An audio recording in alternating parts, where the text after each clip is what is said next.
Alright, so I got my parts from Brake Motive. As you can see, I've used this company multiple times and I've been very happy. So I figured I would go ahead and do the unbox to show you what it looks like when you get parts from them. I ordered a couple things.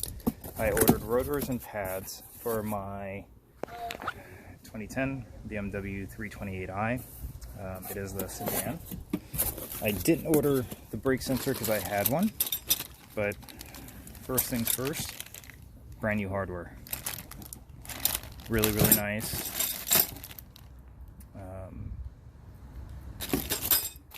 The pads themselves come in here. Then this box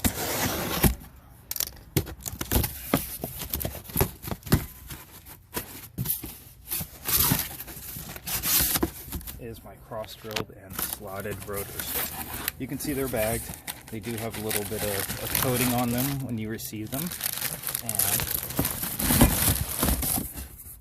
they are each tagged so you know which side is which. A lot of people put slotted rotors on incorrectly. They do go on a certain spot because the vents have to evacuate the brake dust. So as for these pads, let me crack this open. Show you what they look like.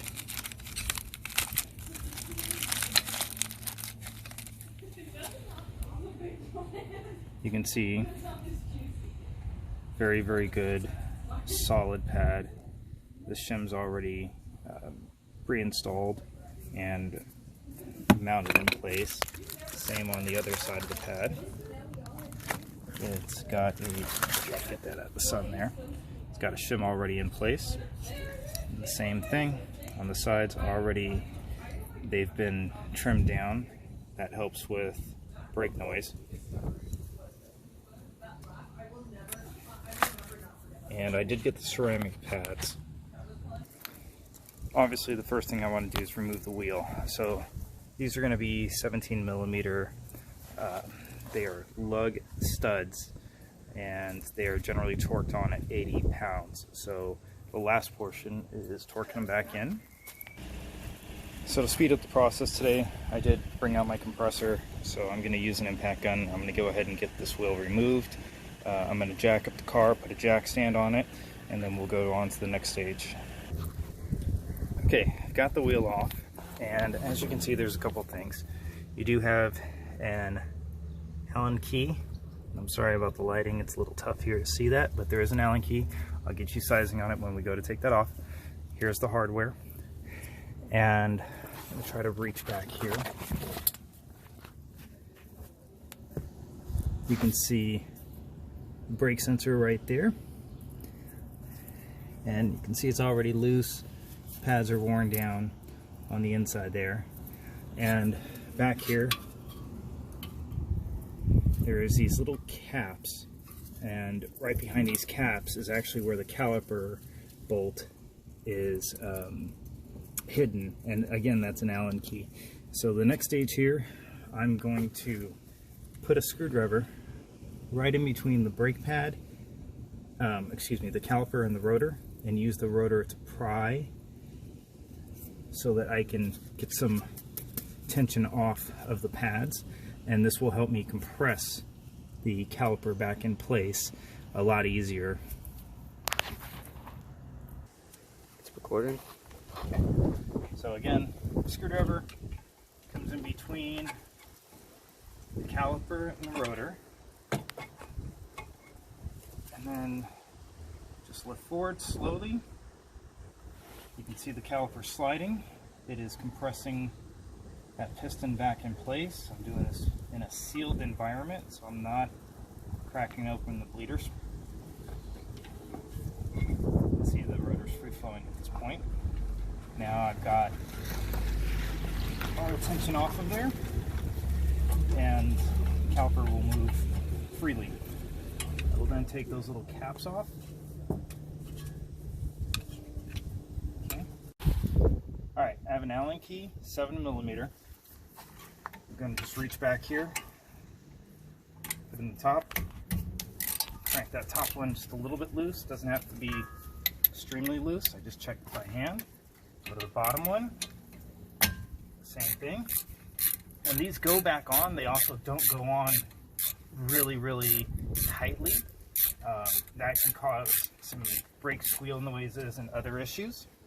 So you want to just put them on snug. I'll show you that when we get to that point.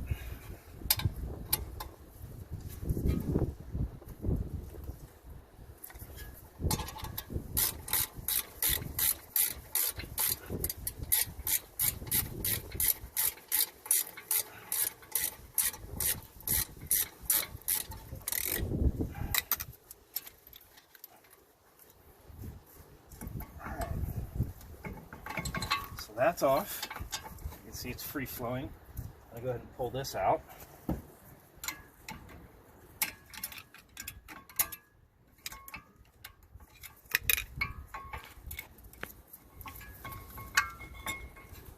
we go.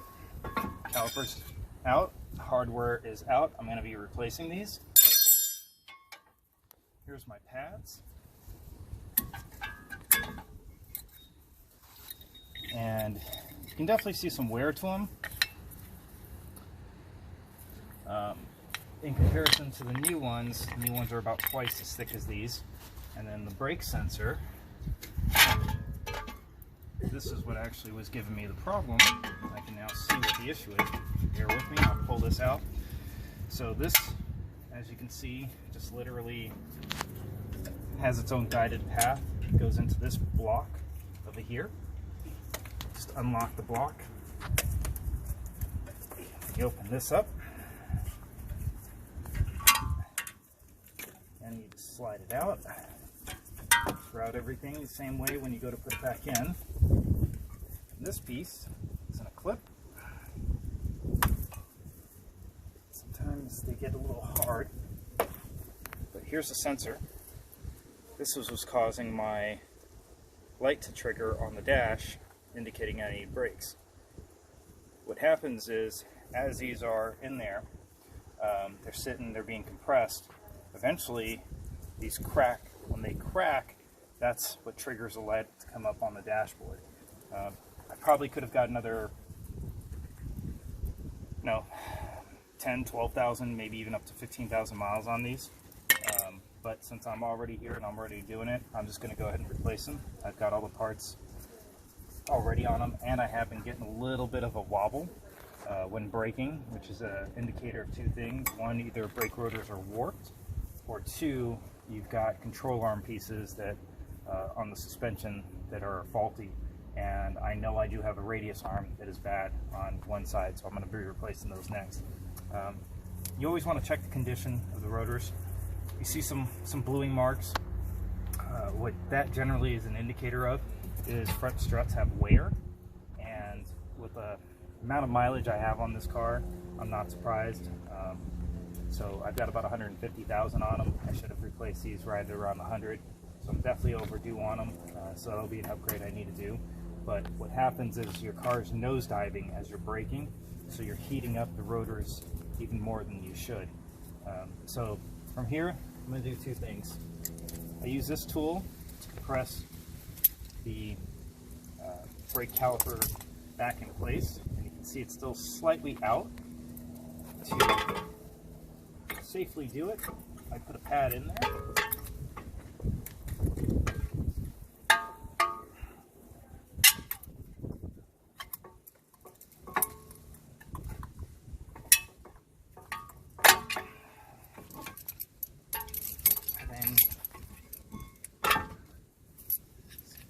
This up. This pad may actually be too thick for me to do this with. There it goes. And then slowly allow the plier to do the work for me. Give it a little adjustment and grab it in place. Oops, this one came out.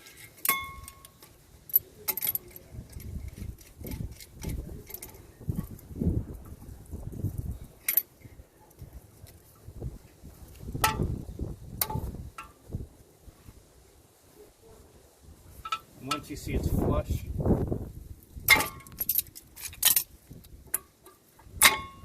that's it. That caliper is now back in place. Very, very simple. That's why I use the screwdriver. It saves me all that time once I get all this out and any kind of difficulty trying to pull the caliper up. Now you don't want to let this dangle here because you can damage your brake lines. So I always try to hook it on suspension parts in the back, just so it's nice and weighted and seated there. You can take a zip tie and strap it in place so it doesn't fall. Not too concerned on it at the moment. Next, there is the bracket bolts back here.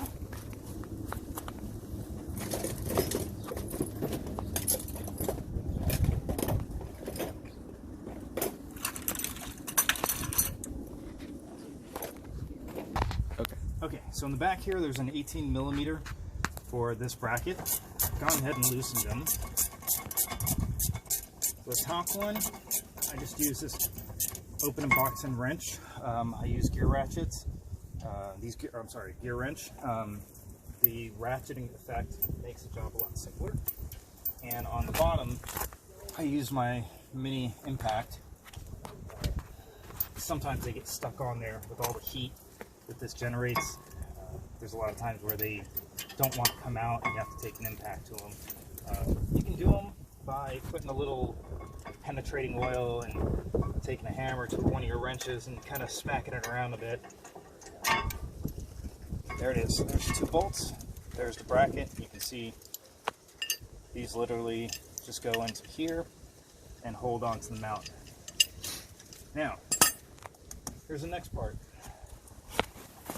I made mention what it was. This is going to be a 6 millimeter. Just a little 1/4 inch ratchet. I'll take this screw off. Same thing. Smack. And you can see the rotor is already pulling off. And that's it. Rotor's out. Everything exposed. Now, while I have this off, I like to just double check, listen for any bearing noises or anything that may be unusual with the hub. I don't see anything wrong at this point.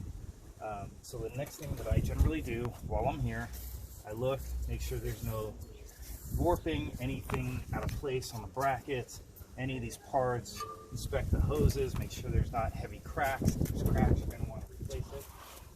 And before I put everything back together, I use a synthetic brake grease. So pop these out, look at the condition of these. They're still in very good condition. I just put a little bit of grease on them. Doesn't need too much. These are slide pins. They're intended to literally slide back and forth in here. So you do want to have them a little bit lubricated with a good synthetic grease. If you use anything other than synthetic, it's going to harden on the inside there, and that's going to cause your calipers to hang up. Again, the same thing. Just kind of look at it. You can see from the last time I used just a light amount of synthetic grease on there. Same thing again, just a little bit, doesn't take much. Pop that back in. Make sure it slides back and forth smoothly. If you get a lot of resistance, then these boots might be causing an issue. If you get no resistance, then you may also want to replace these boots because there should be a light resistance as it goes back and forth. Same here. I checked the caliper piston. I don't see any cracks on the inside of it, so everything here looks pretty good. Here we've got a new rotor. Here's the old rotor. You can definitely see there's a thickness difference between the two. I could get a micrometer out and measure and show you the difference, but obviously brand new is going to be a lot thicker than the older one. Again, I could probably still use this for another, maybe 12,000 miles. You can see the condition of the pads when I show the comparison between the two. It looks like my whole problem was probably that sensor got cracked. I'm not sure why, but some rock could have possibly gotten up in there and got crushed between the two and cracked it, or over time just the heat could have cracked it. Could have been a defective sensor in the beginning when I installed it, or possibly even I didn't seat it all the way when I installed it. anything's possible, but we're already here, so like I said, I'm doing this. Note, this one says front driver's side. What you're looking at is the direction of the slots. You gotta remember that the slots need to point towards the rear of the vehicle on the same side when you go to put these in. So if the brand new buy doesn't have it marked, that's what you're gonna look at. The slot needs to go towards the rear of the side it's going on. So the first thing is verify which side it's in. Second thing is clean this. What I typically like to do is two things. I like to start by spraying it down with a little bit of brake clean.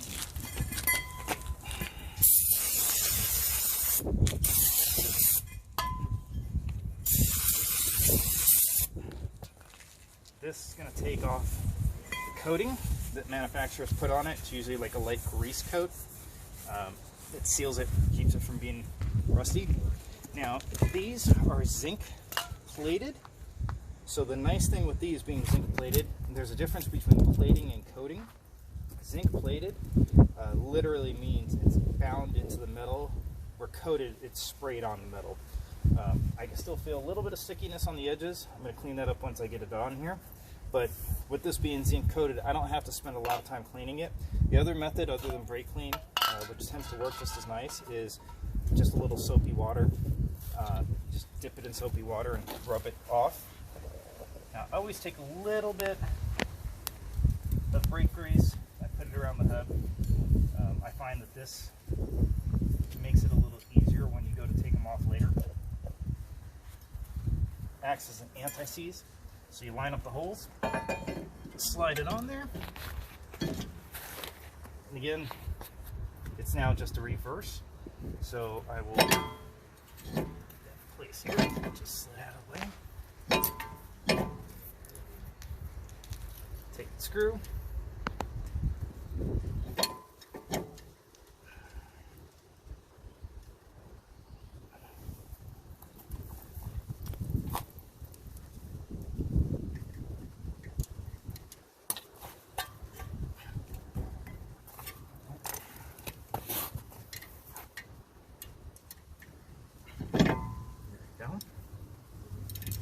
Place.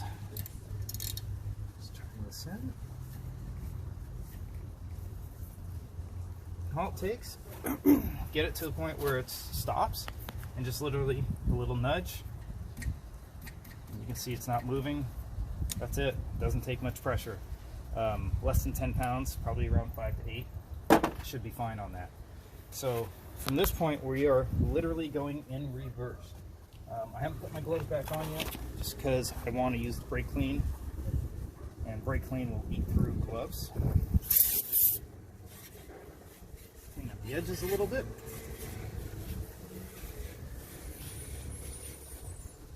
When you take it for the first drive, you're going to smell some burning.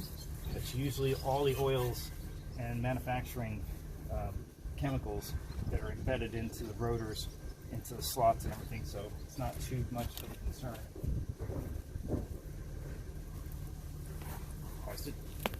Alright. Alright, so I'm about to put this back on. I went ahead and I just took a little brake clean and scraped off with just a tip of the screwdriver and a rag these areas. This is the areas where the caliper actually slides back and forth on, so you want to make sure it's nice and clean. So we line this up in the back. Take our bolts, find the hole, get the initial threading going on there.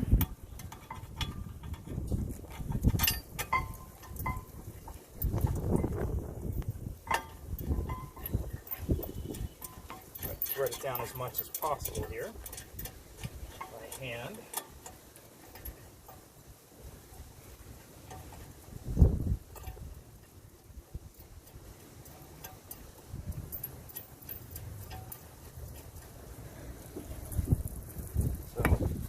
Got some good tension on it already.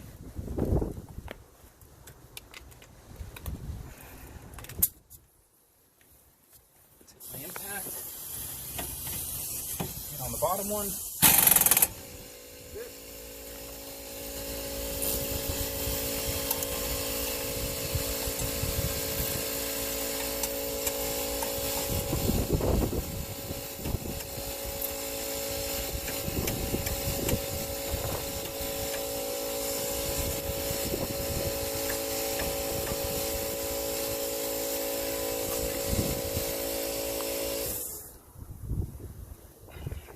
That's it. Top one's now in place.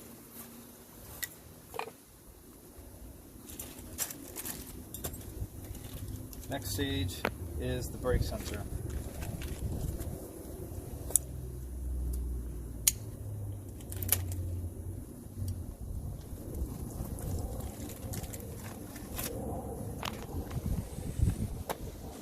Again, same thing. Lock it in place and just reverse the routing.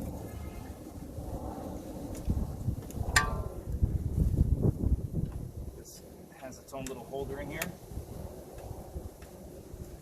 So for this part, can't really get wrong. And once it's in, it's in.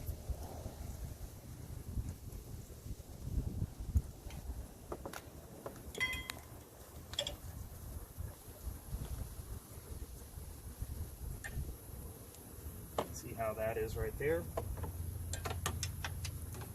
Okay, so I'm going to put that off to the side in a place where it's nice and safe so it doesn't get crushed by anything that's going on next.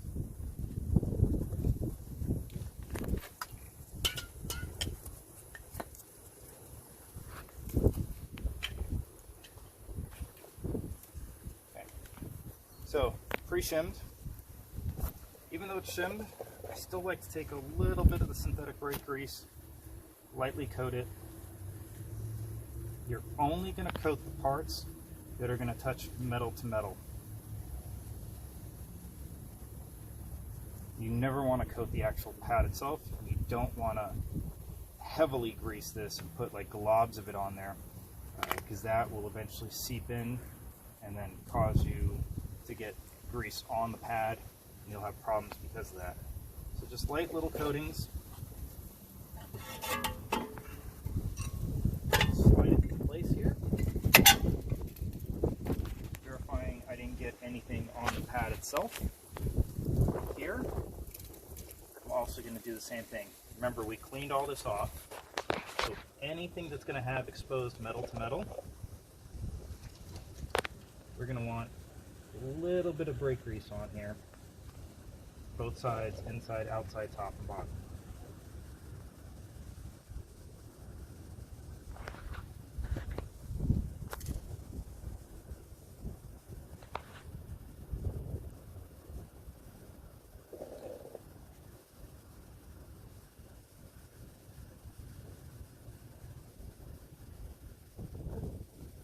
Now on that, I did just get a little bit of grease on this.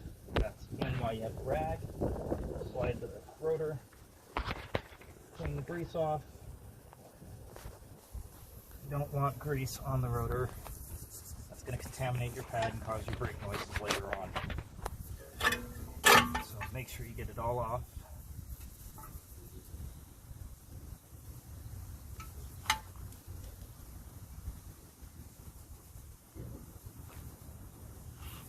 Nice and clean. Okay. So again, same thing, outside pad, pieces that are going to have metal contact. Just a light coat.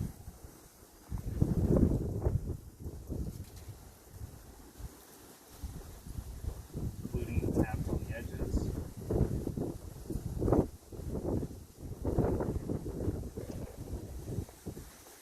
And you can see when this goes on, how that slides in place.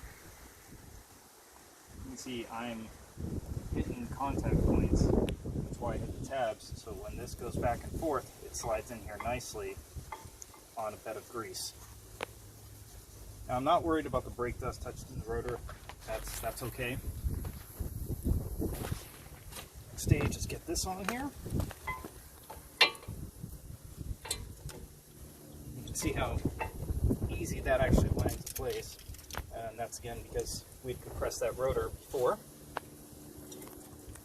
You do have to line these bolts up and get that to seat, so bear with me.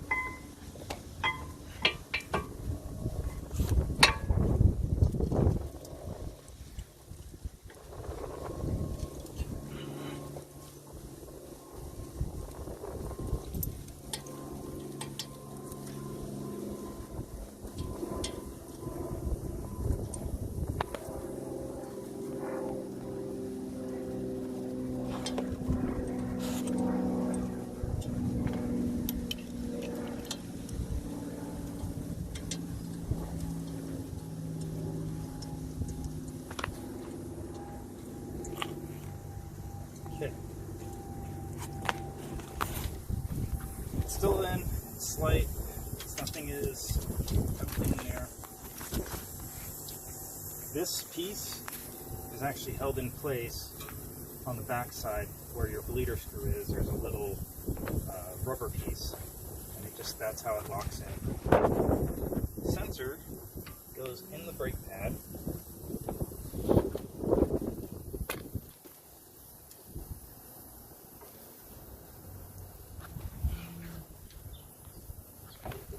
Just a little bit.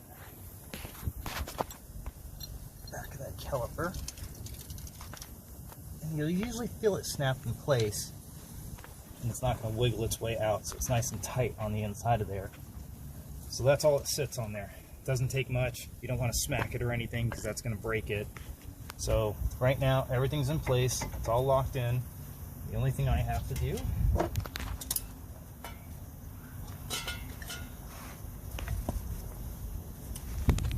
take my wrench and my socket, my Allen key, get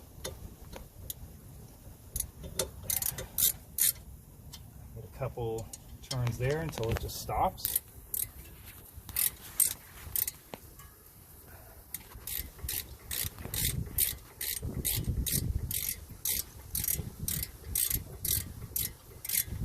Couple turns there until that stops. Again, a little slight tap just to lock it down. Go back to the bottom one. A couple taps. Good. Make sure I close the box for the brake sensor. That's in place. Again, double check everything. That all looks good. I'm going to take the caps. This keeps moisture out of those brake sliders, or the brake rolling pin sliders, so it keeps the whole system sliding back and forth nicely. Before I do anything else, I'm just going to spin the rotor, see if I've got any little grease. That looks like dust to me. Make sure it's got it nice and clean. Grab that. Same thing, clean. And all I'm going to do is I'm going to step inside the vehicle. I'm going to slow press the brakes. 1, 2, 3 till you start feeling pressure build up. All that's going to do is it's going to take the caliper and extract it back outwards so that it puts pressure back into the system. And then we're going to repeat the same thing on the other side. Again, pump it up at the end. I'm going to put the wheels back on. Alright, so put these two pieces in. All I did was angle it, push it down, push down, push down, locked in place. Took the screwdriver, got this one to the outside here. Do the same thing on the other side. Let's just get this to the outside. Now if they're both on the outside, that's it. That piece is in there. Now, some people like to put a little bit of brake grease on this side as well. It doesn't hurt, because it is just a little bit of a piece of hardware to have a light amount of grease on there. So just a little dab of a coating on there. That's it. This side is done. Clean up. That's done. Stop. Alright. Alright, so I have another torque wrench. Can't see it, but that says 80 pounds. Set it all up with my 17mm and a small short extension. All I'm going to do while it's up in the air is just give it a little snug as I go around, just so that the wheel is sitting evenly. Now that it's just touching, I'm going to slightly lower this, just so the ground is touching and there's a little weight on the tire. This will keep that moving. Start at the top, go down till I hear a click, stop, and I'm going to go across. You always are going to go in a star pattern.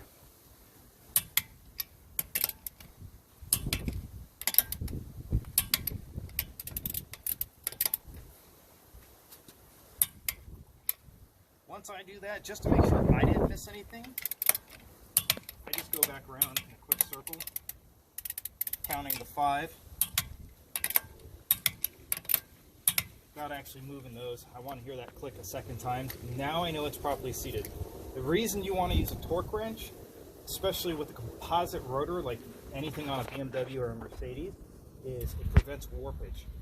A lot of guys will just take their big impact gun, zip them all in place really hard. This thing's probably pushing out on the lug nuts 125 to 150 pounds of pressure depending on the setting you've got it at. And the minute you start driving with that, it'll cause warpage to the hub, to the rotor, to other components that are in here, and you'll get premature brake wear. So that's how you do a brake job on a BMW. There's one last stage. Once I finish the other side, I'm going to go ahead and reset the brake sensor light. There is a procedure with a lot of BMWs that you have to do through the control panel up on the dashboard. Okay, we're back in the vehicle. I'm going to put the key in place here. And as you can see, immediately with just the key in place, the brake light comes on. I'm going to just push the start button once. We're going to wait for all the different warning lights to go away. I do have a halo light out, so that'll be another thing I'm going to do next. I actually forgot about it this time, otherwise I would have done it while I had the wheel off. So this takes a moment.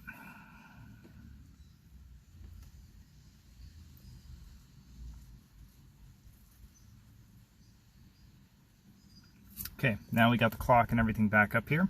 We're going to push the odometer reset button and hold. Okay, triangle now appears, wait.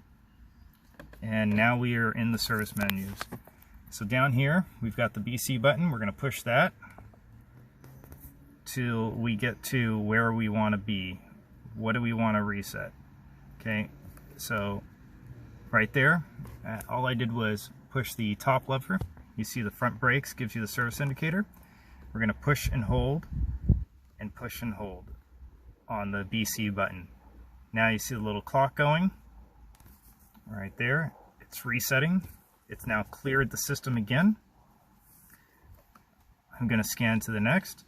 So the service, it was done, or due, I should say, for the next service, June 2020. I can change that if I need to. This was coolant. This is the next time my coolant is due.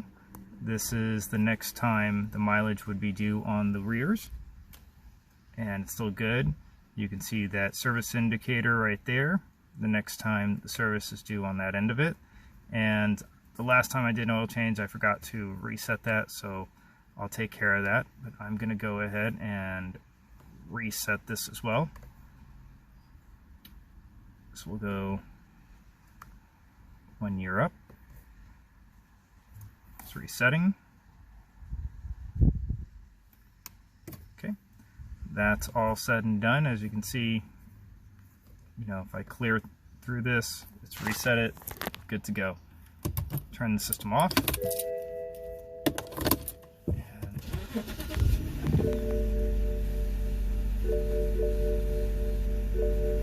And there we go. Brake light is now off. That indicator just is my halo. If I go through and scroll, see it'll say check controls, and it'll tell me that's the only one that's remaining on there.